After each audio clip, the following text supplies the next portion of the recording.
So, if you're like me, you have a stable full of gas-sipping, gear-grabbing, premium pushing cars that make those sweet, sweet, sweet sounds. But it's 2020, Brad. Why haven't you gone electric? Excuse me. Probably because until now, they've been ungodly expensive. But good news, Ideal fam, I just found out that that's not always the case anymore. We're about to show you the cheapest EVs that almost anyone can afford. So if you want to save the environment and save your bank account, this video is for you. And if you're new here, please hit that subscribe button and turn on the notification bell. Otherwise, it's great to see you guys again. Let's go.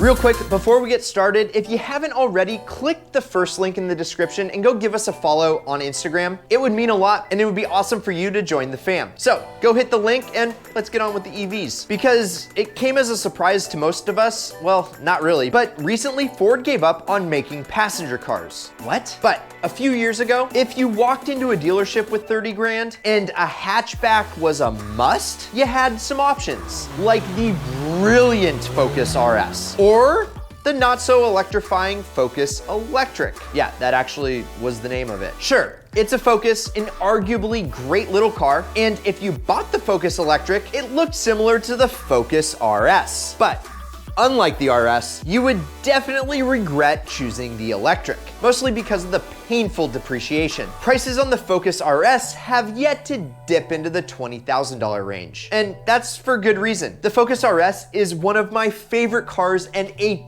ton of fun to drive, but the electric can be had for nearly a quarter of the price of a used RS. Ouch! The Focus Electric is powered by about a zillion lithium-ion batteries, which are like the ones that you find in your iPhone. Where's my iPhone? Giving it a range of 115 miles per charge. With the average person driving less than 30 miles per day, that's plenty of range for most. Now, unlike the Tesla, the Focus doesn't have ludicrous mode. Oh no. This little spark plug has a total of 143 horsepower and 184 foot-pounds of torque, giving it a 0 to 60 time of 9.9 seconds. Yikes. Yeah, the Focus Electric is the 10th fastest accelerating electric car on the market, and it isn't going 0 to 100% charge very fast either. You'll be spending 5.5 hours waiting to get it back to full, which is about enough time for you to consider why you even chose to buy this thing in the first place. So Ford kinda missed the mark, which is pretty normal for Ford if you ask me, but our friends across the Pacific at Nissan rarely do. So when they thought about going electric, they knew they wanted to go big. Literally no idea went without consideration. Sadly, they didn't consider making an all-electric GTR. Yeah, you could say Nissan went a completely different route. Nissan was one of the first to the fight, releasing the Leaf before any other mass-produced fully electric vehicles. Now, while this is an impressive feat, the same thing couldn't be said about the design. Oh no. I mean, was the designer blind? Oh, he what? Oh. Just look at it. You'll have plenty of time to look because the Leaf is ungodly slow, taking more than 10 seconds to reach 60 miles per hour. Nearly the same time it takes these cars to track the quarter mile. And with a price tag over $30,000, it wasn't exactly cheap either. But somehow, people bought them in droves, even with their unforgivable looks. But these looks had a purpose. They were to maximize interior space and give it better aerodynamics. But I feel ya, if you can't get over the looks of the Leaf, maybe something Italian suits you better, as long as interior room isn't a priority. The folks over at Fiat took their fun-sized and already efficient car, the Fiat 500, and made it efficienter? Is that even a word? But hear me out. With the Fiat 500e, they swapped the puny little motor for some puny little batteries, which on paper sounds great, but wait until you hear what it costs. You could walk into a Fiat dealership and pick up a standard 500 for $15,000. And for right around 20K, you could get the awesome little Abarth. But if you wanted the most efficient 500, you had to shell out nearly $35,000 for a 500e. I don't know about you, but spending more than twice the amount of money than you would on a base model 500, Well, that's just stupida. 35 grand for pretty much a toy car that gets 84 miles to a charge might just be the biggest regret of your life if you bought one of these brand new. But thanks to depreciation, you can get one of these for less than 6 grand. And for that price, it might be more intelligente than stupida. Now, if you're over 6 foot, which I'm not, so this isn't relevant to me, but you can't fit in one of these things. So if you want a relatively small electric car with a little bit more headroom, surprisingly, Chevy's got an answer for you. And no, it's not the Volt or the Bolt, but it's the Spark EV. Yeah. We here at Ideal love giving good consumer advice. And the Spark EV had an MSRP of just over $25,000, undercutting the competition by nearly $10,000. And for that price, you got a jolt from a stoplight of 140 horsepower and 400 foot-pounds of torque. It was faster than pretty much any of its competition. And it didn't even handle that bad either, with a relatively low center of gravity and 50-50 weight distribution. Now, this is starting to spark my interest. See what I did there? Well, the kicker was that it was only sold in Oregon, California, and Maryland? Why, Chevy? Why? With a range of only 82 miles, these are hard to find for sale outside any of those states. But if you're lucky to live in one of those 3 states, for less than 6 grand, a Spark might not be that bad of a buy. Electric cars are a feat of engineering. And if you ask me, no one engineer does it better than the Germans. The Volkswagen eGolf is the result of everything Volkswagen has to offer, taking the normal Golf's recognizable shape of the past and mixing it with the technology of the future. They made the eGolf. Do you mind if I play through?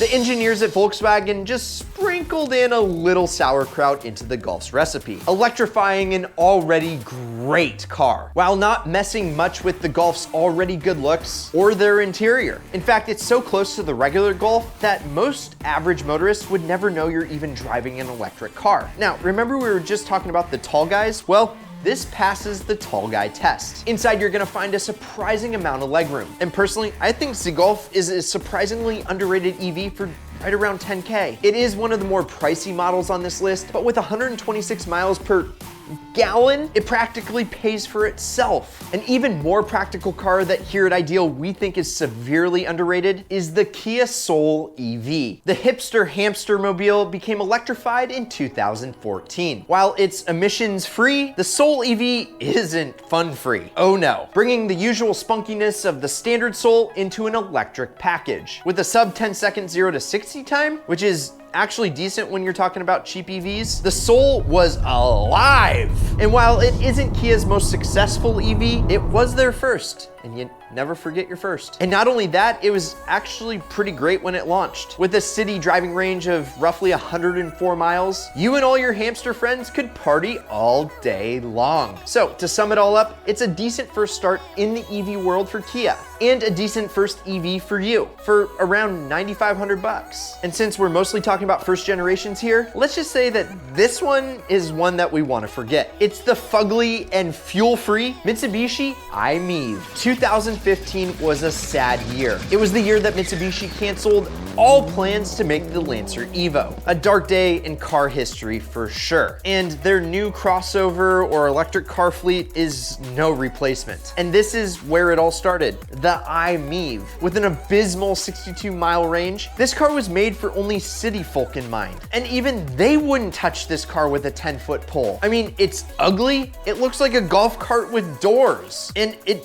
basically is. Like a golf cart, it's dreadfully slow. Thankfully, it only had a short production run here in the US, and then it ran away with its tail between its legs. But did you know that it's the basis of a race car? Yeah, that's right. In 2012, Mitsubishi itself produced the Ive EV Evolution, and they entered it in the 2012 Pike Peak International Hill Climb. Wow, it's really not the same without the sound of an actual engine. What do you guys think? Do you guys like e-racing? You know, electric motor racing? Or does it sound weird without the actual gasoline motors going?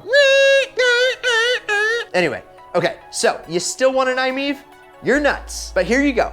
$4,000 for a golf cart with doors. Have fun. And this next car probably wouldn't even make it up Pikes Peak, thanks to its range of less than 65 miles. And the fact that it's also made for pretty much just people in the city. The 4.2 itself is pretty unimpressive. It's tiny, it's not very fast, and I mean, just look at it. You definitely want to invest in some window tint and some sunglasses because you don't want to see anybody when you're driving this thing. Sure, you could try to put lipstick on this pig and have those guys over at Brabus trick this thing out for you, but you won't be feeling that smart when you spend 50 grand to do it. Ouch. If you ask me, the smart decision is to throw an LS into it, because why not LS swap the world?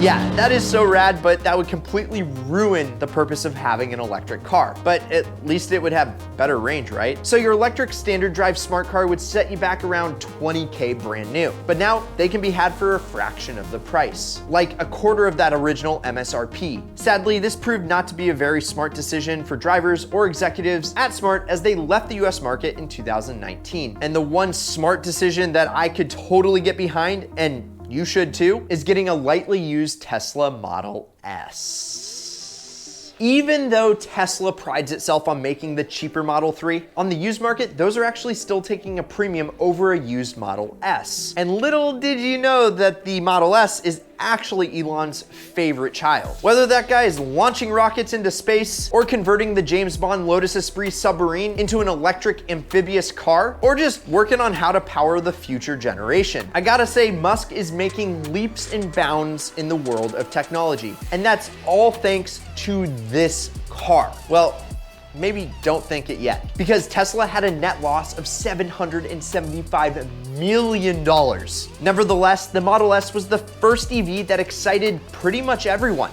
And for good reason. It'll blizzask past supercars, and with over-the-air updates, you might wake up to more power and range in your car for free. Today, standard 65 kilowatt cars can be had for around 25 grand. And I bet if you use the ideal car strategies, you can be knocking on 20K's door. And for a car that costs almost $80,000 new, that's an ideal deal. And out of all of the cars on this list, that one would be my ideal pick. Which one would be yours? Let us know down in the comments. Also, let us know what we missed. And if you're new here, my name's Brad Danger, and if you like this video, please hit that subscribe button and also the like button, and check out some of our other ideal content. Oh, and as always, keep living the ideal lifestyle. Let's go.